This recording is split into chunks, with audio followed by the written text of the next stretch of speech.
The Allis Chalmers traction booster system. Was it just marketing hype, or was it actually a useful feature?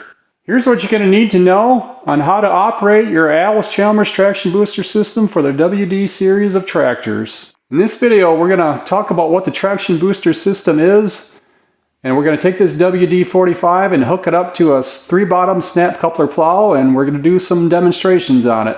Traction booster was a way of transferring weight from a mounted implement back to the tires. It's similar to a draft control found on a more modern tractor, and it was Allis Chalmers' version of what Harry Ferguson invented years before. So I think Allis Chalmers altered the system a little bit, I believe, to get around the patents that were on Harry Ferguson's system. So the mounted implement in our case is going to be a 3-bottom plow. Hooks onto these couplers here, and these arms are hydraulically controlled by 2 lift cylinders.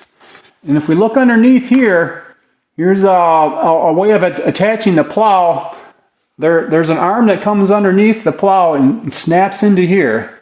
So it's essentially also a 3-point type of a hitch connecting by the couplers here and then by the center coupler here. So the system works by sensing the load that it's pulling. And if you look here, here's a chart Allis Chalmers had on their battery boxes of these tractors. Essentially, this hydraulic pump here, shown in the pictures, has 3 different settings or controls it can do. There's what they call a drawbar control, and that's used to obtain weight transfer, and that's what we're going to use for plowing. Then you have the hold position. That's used to hold the tool at a desired height. And while you may think that might work fine for plowing, it really doesn't work that well because you're going up and down hills and so forth. And then you have here the delayed lift, which is what we use for cultivators. It will delay the front and the rear, and you can change the timing on that. And if you haven't watched the cultivator video, that was a few videos, go check that out. So we have to set this pump to various settings here. So if you look at the diagram, and it's telling you to turn screw A out of the body, that's down here. Turn screw B into body, separating plates. That's up here. There's 2 plates that slide together. You turn it into the pump body that separates them so they're no longer connected. And then turn screw D out as far as possible. And of course that's on the end here. And it's a little difficult to see with this pump or the cultivator brackets here, so I'm going to take you outside into a tractor I have out back with the engine out currently. It's a little easier to describe and show what's going on. So we're outside now looking at the other WD45. Of course, here's our snap coupler for the center line of the plow. We're going to hook the plow into here, and then we'll come around to the side and I'll show you some of this linkage going up to the hydraulic pump. So here's another view of looking at the linkage. Here's where the center of our plow hooked on, down below the tractor. And you can see there's some pivot points here. There's a link, and as this plow pulls, it will pull on this coupler here, pulling it back. And if you follow up here, actually where this PTO shaft goes through, you can't see it in this view here, but there's a large spring inside there. And that's a sensing spring. So through the pull of the plow, through this linkage, it pulls on that spring. And of course you have to have some other things set up as well. There's some instructions in the book to make sure you have the correct preload on the spring, but once that's set, you don't need to mess with that again. Now if you look up here, you'll see another lever. It's a bent lever here, and it comes up and around, and it's going to go up to the pump. And that's tied onto that spring. Kind of hard to see here, but up in here, this bent rod is attached to another linkage piece that goes to the spring. Now we're going to come up and take a look at the pump. Here's our hydraulic pump. So that one rod I just pointed out that connects to the spring is right in here. And that ties up into the pump right here. Or right up here. So that ties into some linkage at the bottom part of the pump. And you can see the valving on the pump here. There's more linkage. There's another arm coming out of the side of this pump here with another rod coming up to the control valve, and there's an arm coming up here. Now that goes to what they call your quadrant. Quadrant's right here, and this is how you control the plowing tension or the depth on your plow, so to speak, and we'll show you more about that later. So here's a 3-bottom snap coupler plow we're going to use. Here's where it hooks underneath the tractor into that coupler, and then there are these arms here on either side. This one's pivoted down. We're going to hook up those onto the hydraulic arms. So it's going to sense the load from pulling here, and if it determines it needs to lift the plow, it's going to lift the plow to these arms attached here. So the harder it pulls, the more it's going to have a tendency to lift up on the plow. And the weight of the plow plus the amount that it's stuck into the ground, as that lifts, there's quite a bit of weight transfer there. That's going to lift and pull down on the back of the tractor, creating some additional traction. And once the ground, I guess once the load lightens up again, it will tend to lower the plow back down and taking the traction back off the wheels.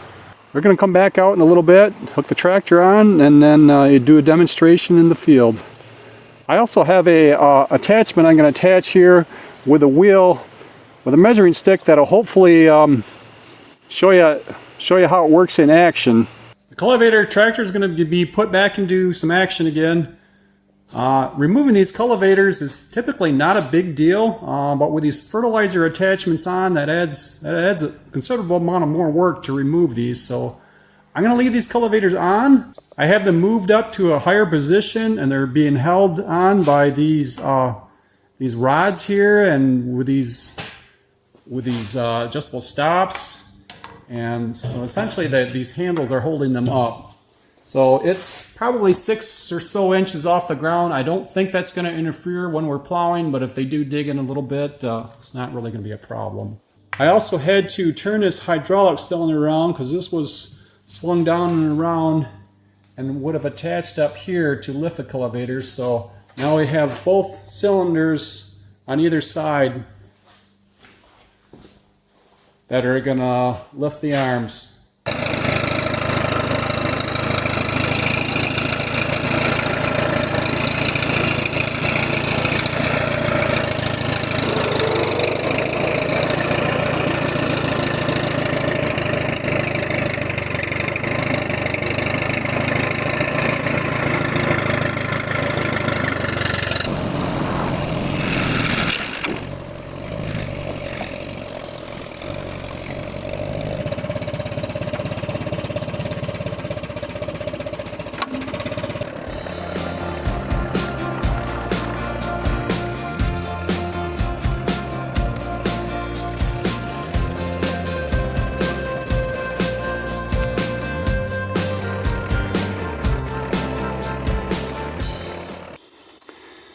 We still have to set our pump for drawbar control, so we're going to look at the first diagram on the battery box.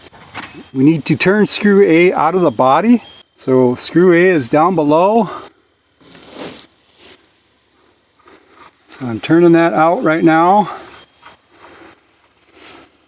That allows that linkage to free up. Now turn screw B into the body, separating the plates. So screw B is here. We've got there's a tapered plug on the end of this thumb screw here. We've got to thread that into the casting. So first I've got to get it lined up a little more. My quadrant control is all the way down. We're gonna thread that in. Okay, so that's threaded into the casting here. Now that should separate these two plates. You can see they're free to move. Okay, now screw D, turn out as far as possible. So screw D is a little hard to see with this cultivator bracket in the way. I can hardly get my hand in there. Anyhow, there's a thumb screw there, so I'm turning that out right now. Just turn out as far as possible. Okay, so that is done. Now I'm gonna have to make a couple test runs in the field We're going to be doing this field here. It's not as long as what it looks. It's maybe 150 foot long. The soil here is fairly soft, so that's probably some of the more firmer soil. So I'm going to make some passes. I'm going to first try and just tune the plow in a little bit. According to instructions, there's a beaming screw here. We've got to have that set to until the plow essentially plows level. And we really ultimately need it plowing level in both directions, both fore and aft and then side to side. So that will also set your depth as well. Now if you didn't have traction control in use and you were plowing on a nice flat surface with even ground, theoretically you should be able to change that beaming screw and set it to plow at a certain depth. But we all know soil conditions change and the force to plow becomes greater or less over the distance of your fields. So we're gonna try and tune this thing in somewhat close, and then I'll bring it back. And I have a special attachment we're gonna attach to this plow with a depth wheel on that'll hopefully show us show us the traction boost in action when it's raising and lowering the plow. I have not tested it, so I don't know for sure how it's going to work, but we're going to find out.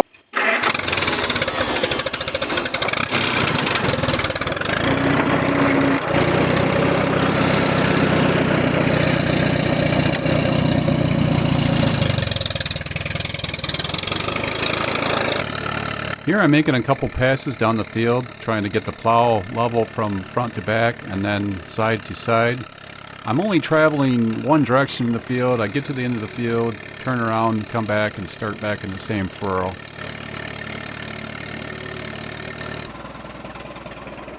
So I made a few passes to try and get this plow dialed in. What we're after is trying to get this plow to plow level. So I'm going to measure from here and then up to the front. And of course it varies on where you measure it. We're let's say 19 7/8, 19 1/4 or 3/4.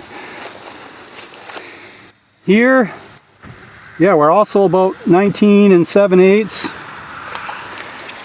You don't always get a perfectly level piece of ground to measure from, but here it's reasonably level. We're also going to measure. Okay, we know we had roughly 19 3/4 there. I found the flattest spot over here, and that's reading just over 20, so it's pretty level both directions. We're going to plow about 8 inches deep. Yeah, we're right at about 8 right now, so that's looking good. And if you look behind the plow, now we're just going to do this visually, you want the plow frame to plow parallel with the line of travel, and visually it looks pretty close. We're going to call that good. And one more thing,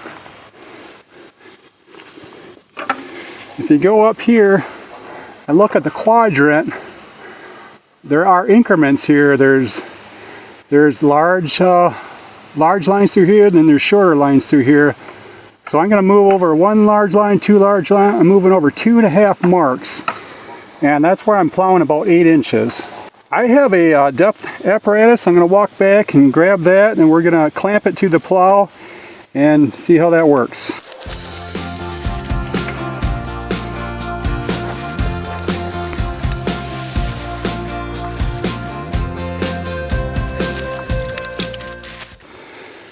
So here's the measuring apparatus I made. I just had some scraps laying around. I had this wheel laying around, so I didn't have to buy anything for the test. I just had a little time into making it.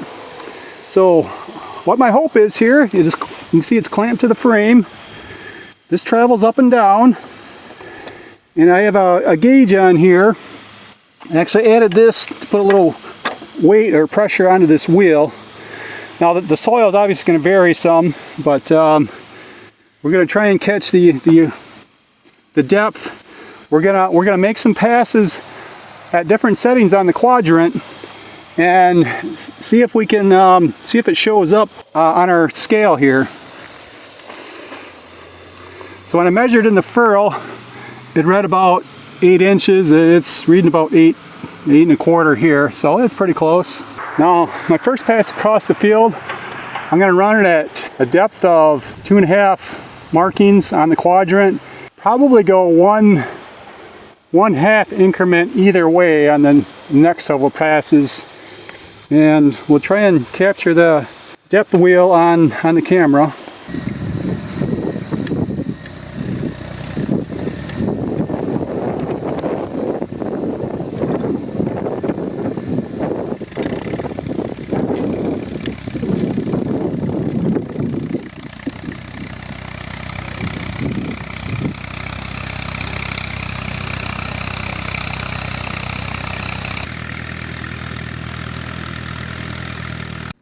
With a hand quadrant set at 2.5 marks, you can see we're plowing between 7 and 9 inches generally, and we're shooting for 8 inches, so it's doing a pretty good job here. If the tractor was equipped with a traction booster gauge, this is what it would look like. It's essentially just a hydraulic gauge without numbers on it. So I'm going to read something right out of the operator's manual about this gauge and how to set it up. Set implement at desired depth with hydraulic control lever at bottom of quadrant as outlined in the implement instruction book.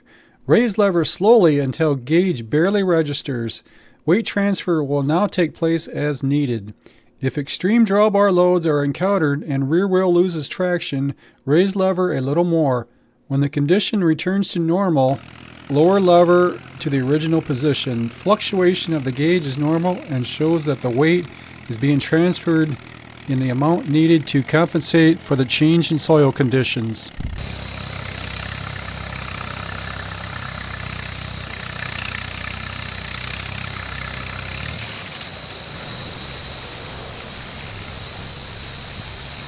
So I moved it down to the 3rd full notch on the quadrant. The hand lever was moved one more notch down on the quadrant, so it should start plowing deeper at this point.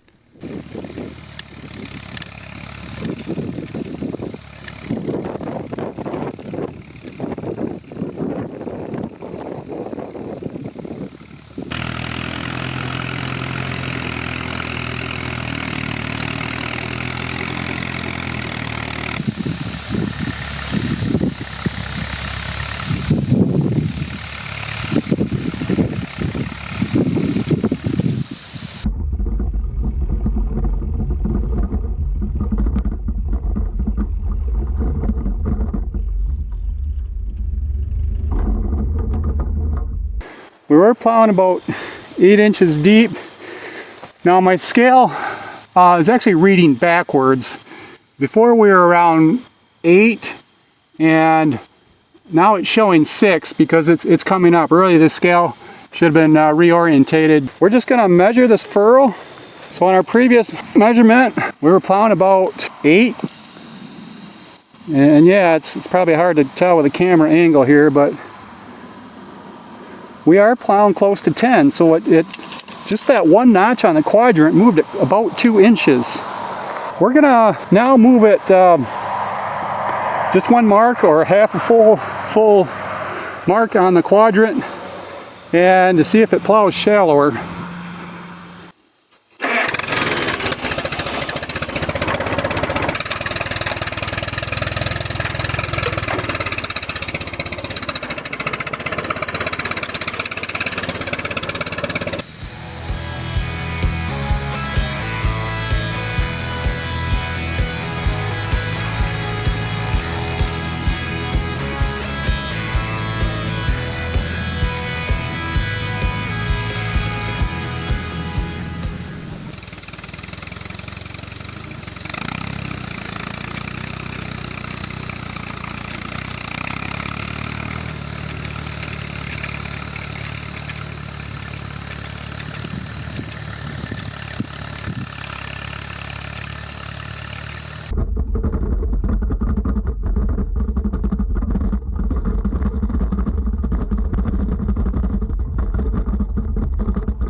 One small mark up on the quadrant.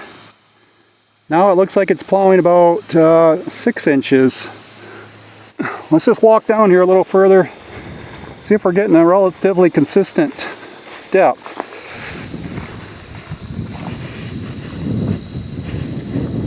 Of course, it's going to vary a little with the soil conditions.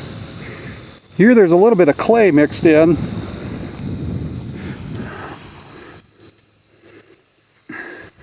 Yeah, we're maybe 5.5. So I could feel it pulling a little tougher here, so it lifted up the plow just a little bit as we were traveling.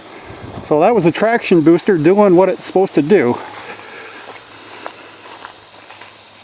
So on the previous pass, we were plowing close to 10 inches deep. This pass, we're plowing roughly 6. We're going to end the traction boost testing right here. So these next few minutes will just be spent plowing the rest of the field. The traction booster is a useful system. It's hard to hear in the video, but sometimes you can hear the pump doing what it needs to do to lift the plow up. I feel it's definitely worth the time to understand how this system works, and then to get it set up correctly on your tractor. It will make a night and day difference in your plowing once it's set up correctly. The WD45 pulls this 3-bottom 16-inch plow fairly easy through this soil.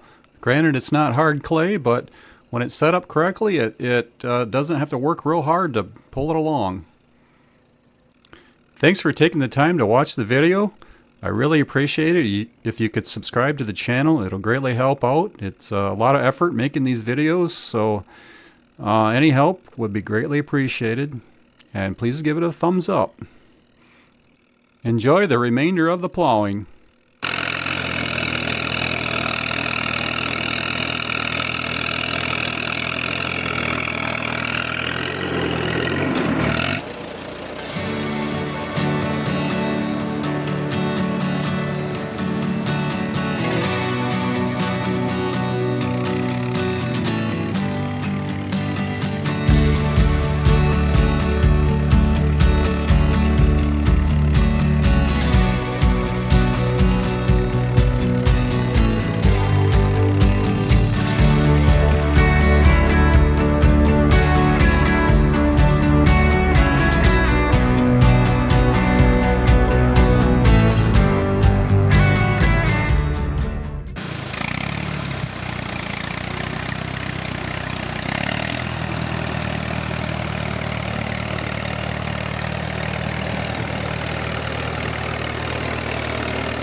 Drop it down to 2.5 on the quadrant.